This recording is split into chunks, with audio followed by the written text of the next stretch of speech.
Take a look at the local dailies.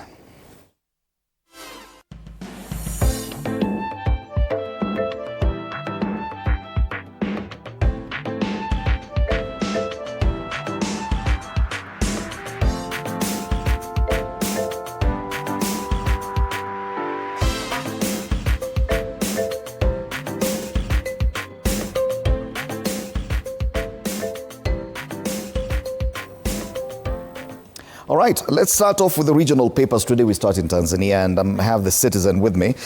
Digital tools key to driving shift in competency-based learning. They're also introducing the same in Tanzania. Matters education given prominence there. Stakeholders are increasingly viewing digital tools as a catalyst for Tanzania's competency-based curriculum, arguing they can revolutionize how students gain practical knowledge and skills.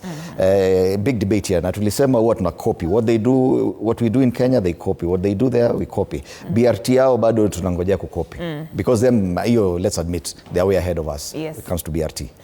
CBE tuko mbele kiasi, sisi at least tumepitia portals zote, what they learn from that. So that's a big story there. I can see Tundu Lissu on the front page. Court orders redesign of witness doc. Surely. So wanataka instead wa kuendelea na kesi wanasema hiyo mahali wafungwa wa usimama washukiwa kotini ikuwe redesigned. Wow, ikuwe lovely ama? Sijui ifanye. Ikuwe aesthetically pleasing. Ikuwe aesthetically pleasing. Tumabusu. Yes. So that story is on page 2. Other quick highlights here. ESC turns to AI to unlock efficiency. ESC imekuwa na shida nyingi. Yes. And one of those people I'm sure who has a lot of ish feelings about the East African community is Martha Karua, probably, because she has actually taken a few cases before the East Africa Court of Justice. Yes. Na ijaenda mahali. She's among those very vocal, especially when it comes to politics and human rights violations across the regions, both in Uganda and Tanzania. Anyway, CCM, ACT, Zanzibar, GNU talks continue as 90-day window ends. That's a political headline there, and that's the Citizen in Tanzania. Alright, tukisalia kule Bongo, gazeti la Mwananchi, Lissu afumua kizimba cha mashahidi. Ni habari tu katika kurasa wa pili. Ni kama alibomoa yeye mwenyewe. Tundu Lissu alibomoa, aliharibu. Sasa wanasema query designs. Mvutano wa kifo cha mtuhumiwa. Hii habari inasema ni mjomba asimulia hatua kwa hatua alivyotiwa mbaroni na polisi na walivyopokea taarifa za kifo chake. Waishushia lawama polisi wakitaka uchunguzi kwanza. RPC asema mtuhumiwa amekufa kwa presha. Nani ameua pacha hawa wa miezi 10? Can you imagine? That's a sad story. Surely. 10-month-old twins. Siku 90 za katika hatima ya ACT kuingia SUK gizani. Hiyo ni broad-based. Ile broad-based version yao. Wana copy tukifanya wanafuata. Anyway, we are working so that they can run. Oh yeah. Rostam, imani kwa uwekezaji imerejea. That's gazeti la Mwananchi. All right. In Uganda, they're talking about murder. And this is a very sad story. A dean of students at a university. Yes, we start off with the New Vision. It's on both dailies in Uganda. So on the New Vision, it's still the main story. How UCU dean was killed. What maid told police about Tumwebazi's last moments. This is a very sad story because this is a family that was at home, and then someone kumbe alikuwa amejificha ndani ya nyumba mahali. The assailant just went for this person who's a matriarch of the family and strangled her to death. Alafu akavaa nguo yake akatoka akaenda. So people are asking, okay, what exactly? Alivaa nguo. That is what they're saying. You will see more on the Daily Monitor. So this is the main story on the front page of New Vision. The other story on the bottom half. 9 independent MPs elect sign MOU with NRM. So unasikia ni independent but within days hata president haja confirmiwa washa sign MOU with the ruling party. Sasa why were you independent? Right now there are 354. Now plus your 9 ni 363. No, they have 549 MPs in Uganda. Can you imagine? Because they include the military, they include everyone. So there are people in the military whose work is just to go to parliament, nothing else. So all this independence, just like in Kenya, independence immediately after election, walienda tu kwa ruling party. Other stories, matters education, 67,000 students miss out on USC grants. That's a New Vision. Daily Monitor, night of horror, dead of the night killer. Say the family locked all doors and went to bed, happy and without incident. Unbeknownst to them, an outsider had hidden in a dark corner of the house, and he waited for the occupants to sleep before strangling the matriarch. Uganda Christian University Director of Student Affairs, Pamela Tumwebazi. And then he left wearing her dress. Why did he want only her life? Yes, he did not touch anyone else in the house. So probably she was a target. Alitaka tu hiyo din. Yeah. So did they see the suspect walking out with the dress? Probably there is a CCTV footage. I don't know, but for someone of her stature, a senior academic officer at the university, probably they had CCTV. Wakaona tu maybe kiwiliwili mtu anaenda na nguo ya mama. Senior One selection kicks off as the Uganda Christian, that is UCE, results release set. There's some national news here as well. It says 46 billion shillings paid to retained government workers. Oh, wow. The payout of that amount. Ugandan money. Lakini bado. That's money. Okay. All right. This story is on page 4. The quick headlines here. What happened to the promised rebuild of rebrand UTL?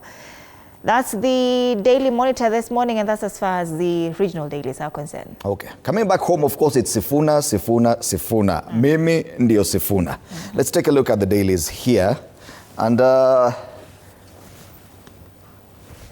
we could start off with the Star. Sifuna falls as Oburu takes war to Kalonzo. And the reason why we're starting with the Star is that yesterday they were the ones who actually reported this. They've actually included their headline from yesterday on the front page hapo chini. Wanasema Oburu team plans to kick out Sifuna in Mombasa meet. That was their headline jana. They've actually done it. Other papers were like, yes, kutakuwa na mkutano, watajaribu kufanya hivi, lakini hao walisema leo Sifuna ako nje. Yes. So they were correct. The Star, fresh, independent, different as always. You got it right.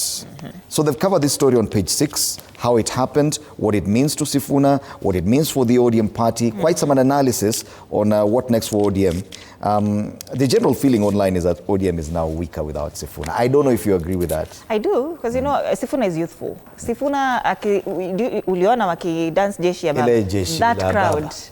And you know, he still maintains and retains that he can still say, me, I supported Baba. I am still in support of whatever Raila Odinga stood for.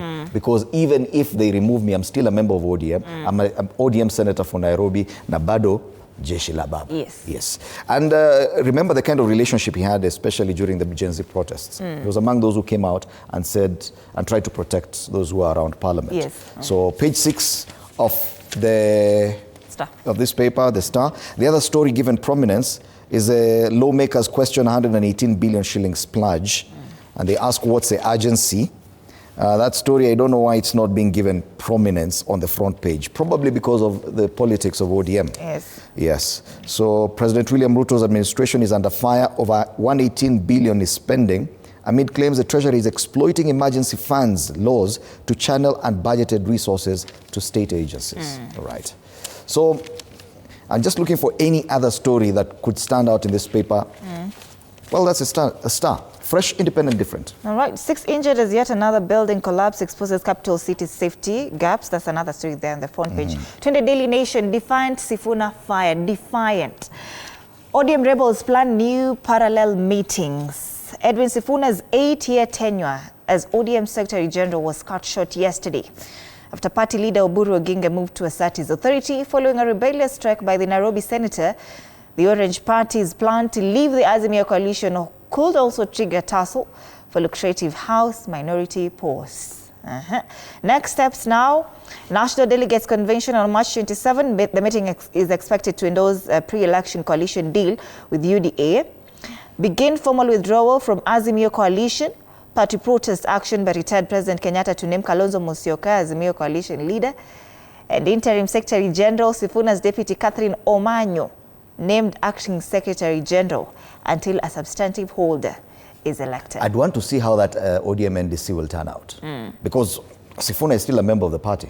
Yes. And even all these rebels are still members of the party. Remember, they've not been expelled out of the party. It's just been removed as a ranking, as SG of the party. But he's still an ODM senator. Okay, fine, he might be de-whipped from that position as deputy minority whip of...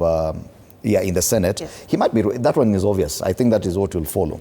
But then again, if an NDC is called today, I'm sure Sifuna will be part of it. Na jeshi la baba, na wale rebels wengine wote wanakuja kusema nani aliwaambia mfanye hii maneno. I don't see it happening anytime soon. Unadhani wanaweza mrudisha tena? Hawezi mrudisha, but either way, I don't think that NDC will happen anytime soon, given the kind of reactions I've seen on some of the decisions made by that meeting yesterday, the NEC, and probably the CMC. Well, it's set for March 27th. We'll be in the lookout for that. Drought scars school meals, keep learners at home. It's a special feature on page 2 and 3. Talks about the drought in Baringo, Turkana, Western Gishu, Mombasa, and Kilifi counties. Sakaja turns to Ruto for help in running Nairobi. This story, we talked about it yesterday, but today, Governor Johnson Sakaja has acknowledged a deal with President Ruto's government on garbage collection, roadworks, sewer connections, and other core county functions, but rejected the suggestion of a Nairobi Metropolitan Services style takeover. If you look at the analysis, and that story is on page 7, they say it's same but different. There's obviously a deal to cede some of the functions of the county government of Nairobi to the national government. That's exactly what happened with the Mike Sonko government as well. Yes. So Sakaja, I'm saying Sifuna. Anyway, Sifuna is still the biggest talking point. Yes. So Sakaja is saying, no, it's not that kind of deal. But yeah, we've given some functions to the national government, but it's not that kind of deal. So what are you saying? Same but different? That's a headline on page 7. All right, Ruto defends his track record in the north. This is his second day today. Yesterday was in Garissa County launching Nyota Fund. This story is on page 6. Other quick headlines here. Why opposition may ditch Azimio ahead of elections. Another story mentioned in page 8. Tukiangalia ndani tu, on the back page, Matter Sports.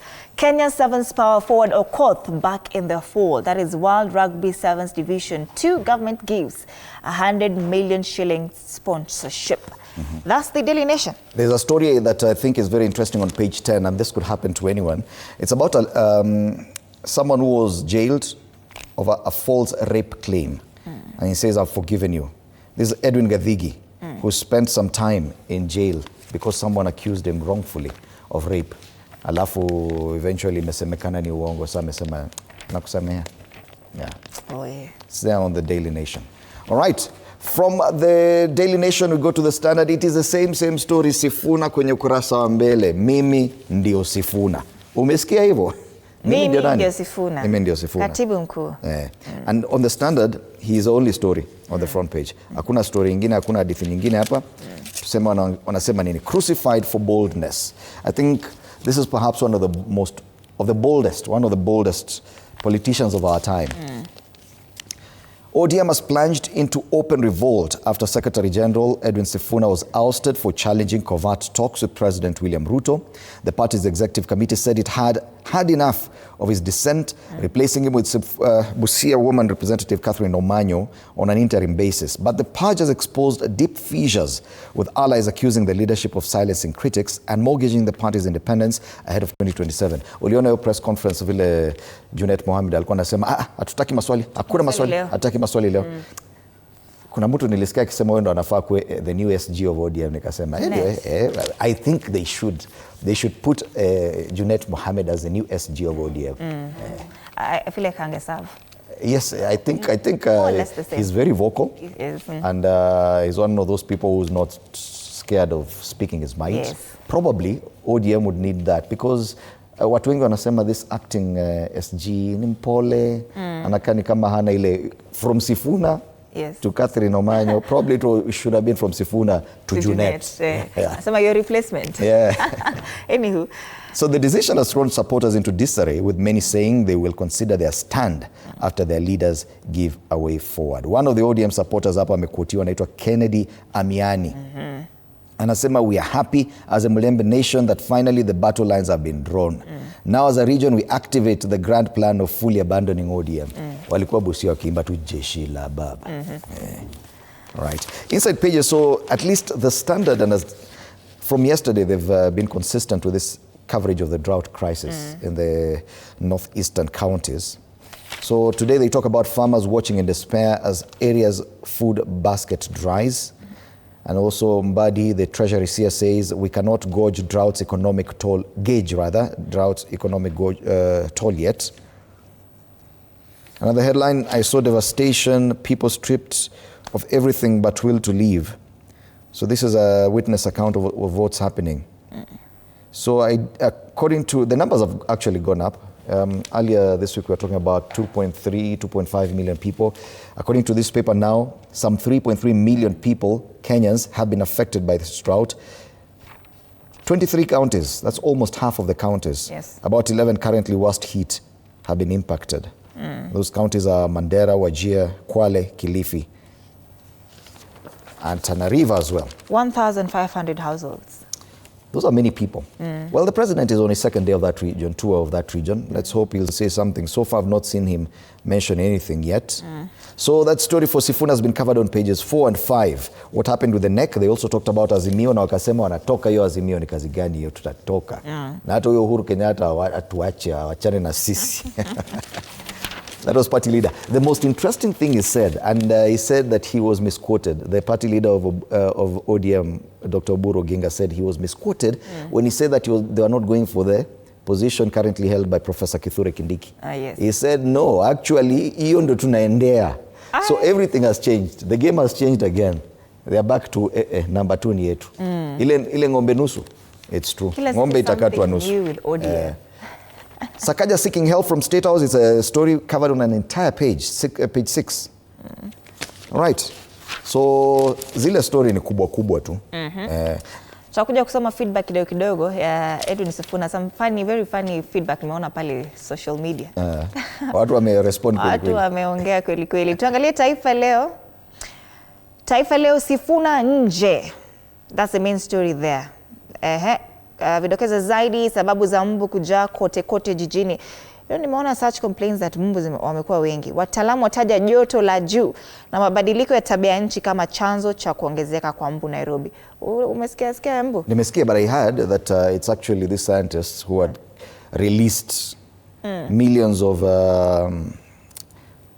genetically modified mosquitoes to counter the ones that spread malaria. Genetically modified mosquitoes. Okay, I don't know if yes, there's a new kind of mosquito that scientists have worked on. So they've released these mosquitoes to counter the ones that cause malaria or transmit malaria. So hiyo nilisikia. Hiyo nilisikia. Anyway, amri polisi waue yazua hisia kali ni habari nyingine hapo. Rais kukalia kiti miaka 7 kule Zimbabwe. Kule juu upinzani kujitenga na Azimio mwaka 2027. Masala ya spoti pia imezungumziwa hapo juu katika ukurasa wa mbele wa gazeti la Taifa Leo. Spurs yafuta kocha Man U yaponea EPL. That's Taifa Leo. Okay. Karikacha. Tukitoka Taifa Leo, acha tuzungumzie tu ukurasa wa mbele wa People Daily. People Daily charmed then shunned. Hao hajazungumzia Sifuna. So betrayal at the ballot. Communities and interest groups are lured with promises of a place at the decision-making table, but once elections are over, the drums of inclusion fall silent. This is simply an analysis of how politicians and parties move on immediately after elections. So wanakuja, wanachanganya watu, wanakuja, mnawapigia kura, alafu wanasahau na wana move on. Hata wale waliambiwa mama mboga, unakumbuka ile mkutano yenye mama mboga walikuwa hapo mbele decision making na jamaa wa bodaboda, wako wapi? Wako wataona. Master of double speak, Ruto embraces policies he once opposed.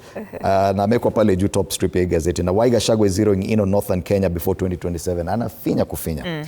Finally, Business Daily. Business Daily, there's a very interesting story here. Shabos in the hot seat. That is CEO Mercy Mwangangi. She appeared before the National Assembly Public Investment Committee on Social Services yesterday to respond to Auditor General's reports on SHA's financial statements. 11 billion Kenyan shillings lost. All right. SHA. And Kenya offers KQ to foreign investors for 258 billion shillings. That's the main story here on the front page of the Business Daily this morning. Okay, so KQ inataka kuenda Safaricom, inaenda Kenya Pipeline inaenda. Yes. We are doing well. Wewe pia utaenda. Wewe ndio next. Mimi hakuna, but unajua hivi pia ni mali ya serikali. Wanaweza kukuuza. You're talking about feedback from Sifuna. Well, on X, some that I've seen. This is Eve Maina. These are just funny banters that I've seen, yeah? You can build a party in 20 years through blood, sweat, and tear gas, and your brother could